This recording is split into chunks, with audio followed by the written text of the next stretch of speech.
இங்க ஒரு குழந்தை தனியா ஒரு இடத்துல தவழ்ந்து போயிட்டு இருக்குது. அது பெரிய பள்ளத்துல விழப்போகுதுன்னு தெரிஞ்சு அந்த குழந்தைய பார்த்த 2 போலீஸ் வேகமா அதை காப்பாத்துறதுக்காக ஓடி வர்றாங்க. ஆனா அதுக்குள்ள அந்த குழந்தை கீழே விழுந்துருது. அதிர்ஷ்டவசமா அந்த குழந்தை ஒரு லேடியோட கையில போய் விழுந்துருது. அவங்களும் கரெக்டா பிடிச்சிருவாங்க. ஆனா அந்த குழந்தை ஒரு பிசாசு குழந்தைன்னு அவங்க யாருக்கும் அப்போ தெரிஞ்சிருக்காது. அந்த குழந்தைய யார் தொட்டாலும் அவங்களுக்கு பேராபத்து தான். அதுக்கப்புறமா போலீஸ் அந்த லேடிக்கு குழந்தைய காப்பாத்தினதுக்காக தேங்க்ஸ் சொல்லிட்டு அந்த குழந்தை யாருதுன்னு கண்டுபிடிக்க ஸ்டேஷனுக்கு கொண்டு போக ரெடி ஆகுறாங்க. ஆனா அந்த குழந்தை அந்த லேடியோட கையை விட்டு போகவே மாட்டேங்குது. வேற வழி இல்லாம வலுக்கட்டாயமா அந்த குழந்தைய அவங்க கையில இருந்து போலீஸ் வாங்கிட்டு போறாங்க. அந்த லேடியையும் விசாரணைக்காக ஸ்டேஷனுக்கு கூப்பிட்டுருப்பாங்க. அந்த லேடி பின்னாடி வரும்போது திடீர்னு பயங்கர சத்தம் கேக்குது. என்னடான்னு பார்த்தா அந்த போலீஸ் வந்த கார் அப்படியே திடீர்னு வெடிச்சு சதுரி இருக்கும். உடனே அந்த லேடி என்ன நடந்துச்சுன்னு தெரியாம மெல்ல அந்த காரை வந்து பார்க்கும்போது முன்னாடி இருந்த 2 போலீஸும் அந்த கார் வெடிச்சதுல செத்து போயிருப்பாங்க.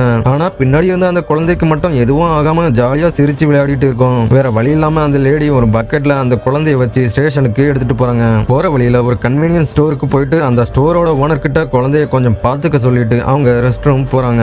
வந்து பார்க்கும்போது அந்த ஸ்டோரோட ஓனர் எப்படியோ செத்து போயிருப்பாரு. இந்த குழந்தை மட்டும் மறுபடியும் அங்க சிரிச்சு விளையாடிட்டு இருக்கும். அப்பதான் அந்த குழந்தை எங்க போனாலும் மரணம் ஃபாலோ பண்ணியே வருதுன்னு அந்த லேடிக்கு புரியுது. கடைசியா அவங்க போலீஸ் ஸ்டேஷனுக்கு வந்துட்டு அந்த குழந்தைய அங்க இருந்த ஃப்ரண்ட் டெஸ்க்ல வச்சுட்டு கிளம்பலான்னு போறாங்க. அப்போ அங்க வந்த போலீஸ் அவங்கள வெயிட் பண்ண சொல்றாங்க. ஆனா அந்த லேடி நான் இந்த குழந்தைய விட்டுட்டு போறதுக்காக தான் இங்க வந்தேன்னு சொல்றாங்க. ஆனா போலீஸ் அவங்கள விசாரிக்கிறதுக்காக உள்ள கூட்டிட்டு போறாங்க. அன்னைக்கு ஒரே நைட்ல 3 இடத்து நடந்ததால போலீஸ் அந்த லேடி சொன்ன எதையும் நம்பாம அவங்கள லாக்அப்ல அடைச்சிடுறாங்க. அவங்க என்ன பண்றதுன்னு தெரியாம பயந்து போய் இருந்த டைம்ல ஒரு போலீஸ் ஒரு பேஸ்கெட்ல அந்த குழந்தைய அவங்க கிட்ட எடுத்துட்டு வர்றாரு. அந்த குழந்தை அவங்கள பார்த்து சிரிக்குது. குழந்தையோட ஆக்டிவிட்டிஸ பார்த்துட்டு அதுக்கு பசிக்குது போலன்னு நினைச்சு அதுக்கு ஃபீட் பண்ண ஆரம்பிக்கிறாங்க. அப்போ திடீர்னு அந்த குழந்தை